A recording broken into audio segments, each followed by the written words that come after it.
বিশ্ব প্রবীণ নাগরিক দিবসে আমি আমাদের বর্ধমান শহরে আমার সমস্ত আমার বয়োজ্যেষ্ঠ আমার অভিভাবকরা আমার সম্মানীয় ব্যক্তিদের আজকে এখানে আমন্ত্রণ করে তাদের সম্মান জানানোর জন্য আয়োজন আমি করেছি। আপনারা জানেন যে ইতিমধ্যে মঞ্চে আমাদের সমস্ত গুরুজনেরা আমাদের সদ্য ব্যক্তিরা নিচে এবং উপরে সব জায়গায় বহু মানুষ আছেন যারা অনেক সম্মানীয় ব্যক্তি এই সমাজে।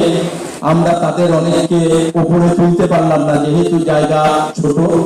আমি সবাইকে আমার প্রণাম শ্রদ্ধা ভালোবাসা জানাই। অন্য কোনো ব্যাপার না, এটা বিশাল সময় ধরে কোনো মিটিংয়ের ব্যাপার নয়।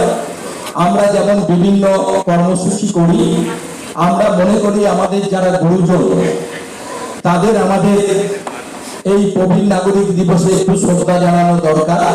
আমি নিজে 2:30টা থেকে আমি সংস্কৃতালয়ের বাইরে সবাইকে আমি শ্রদ্ধা জানিয়েছি এবং তারা সবাইকে সম্বর্ধনা জানিয়েছি। তারপর আমি নিজে এখানে মঞ্চে সবাইকে জানালাম। আমরা শুধু একটা কথাই বলতে চাই, সবাইকে সবার সঙ্গে একসঙ্গে থেকে আমরা যে নতুন সমাজের স্বপ্ন দেখছি সেই সমাজ ব্যবস্থাকে আমাদের নতুন করে করতে হবে, যাতে আমরা সবাই সবার পাশে থেকে কোনো গন্ডগোল কোনো অসুবিধা যাতে কোথায় না হয়। কারণ এখানে বহু মানুষ আছেন যারা আজকে আমাদের এখানে উপস্থিত হয়েছে, তারা একসময় প্রশাসনের স্বর্ণময় কর্তা ছিলেন, তারা কত বড় বড় সব অফিসার যারা বিভিন্ন দপ্তরে ছিলেন।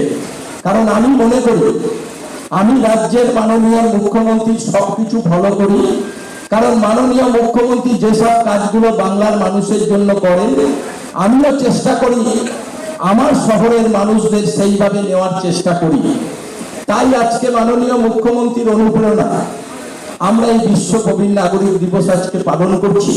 আমরা শুধু কয়েকজন আমাদের বয়োজ্যেষ্ঠ যারা আমাদের সদ্য পিতারা রয়েছেন, আমি তাদের কয়েকজনকে সামান্য একটু বক্তব্য রাখতে বলবো এবং আমরা আমাদের সঙ্গীতের আমাদের যে একটা টিম আছে আপনারা জানেন, আমাদের সেই সঙ্গীত সংস্থার আমাদের ছেলে মেয়েরা যারা আমাদের পুরোনো দিনে হেমন্ত মুখোপাধ্যায় থেকে মান্না দে থেকে শুরু করে সেই সব শিল্পীরা যাদের গান আজও আমরা ভুলতে পারি না, একদিন আপনাদের কাছে এই সব গানগুলোই প্রিয় গান ছিল, তাদের আমরা আজকে এনে প্রায় 2:30টা থেকে তারা গান গাইছে। আমি শুধু বলবো, আমি এখানে দুটো ভালো গান গাইতে বলবো, তারপর 2-1 জন আমাদের বক্তব্য রেখে আমরা এই প্রোগ্রামটা শেষ করব।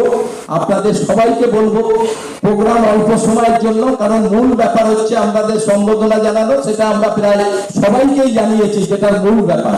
এখানে বড় রাজনীতি বক্তব্য রাখার কথা নয়, শুধু দুটো গান গাওয়ার পর আমাদের 2 জন সিনিয়র যারা আমাদের রয়েছে তারা আমাদের এখানে 2-4 কথা আমাদের প্রবীণদের ব্যাপারে আমাদের কাছে বক্তব্য রাখবে, তারপর আমরা এই প্রোগ্রাম শেষ করব। আমি শুধু আপনাদের কাছে একটা কথা বলবো, আপনাদের সবার আশীর্বাদে আমি বর্ধমান দক্ষিণের বিধায়ক হয়েছি। আমি সারাদিন সকালে কঙ্কালেশ্বর কালীবাড়ি এবং সন্ধ্যা 6টা থেকে আমি কার্জন গেটে বিধায়ক অফিসে থাকি। আপনাদের যদি কারো কোনো রকম মনে হয় যে আমার দ্বারা আপনাদের কোনো কাজ হবে, আপনাদের পাশে আমি দাঁড়াতে পারবো, অবশ্যই আপনারা আমার কাছে আসবেন। কারণ আমারও বয়স আর কদিন পর আমিও প্রবীণ হয়ে যাব, 57 চলছে, কদিন পর আমিও প্রবীণ হয়ে যাব।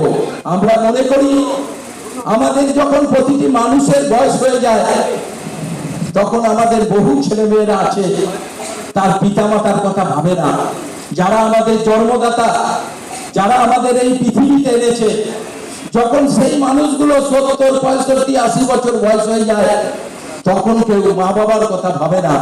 তাই আমরা চাই প্রতিটি ছেলে মেয়েরা তার মা বাবাকে সম্মান দেব, মৃত্যুর আগের দিন পর্যন্ত মা বাবাকে শ্রদ্ধার সঙ্গে রেখে তারা যাতে ভালো থাকে তার ব্যবস্থা করুক।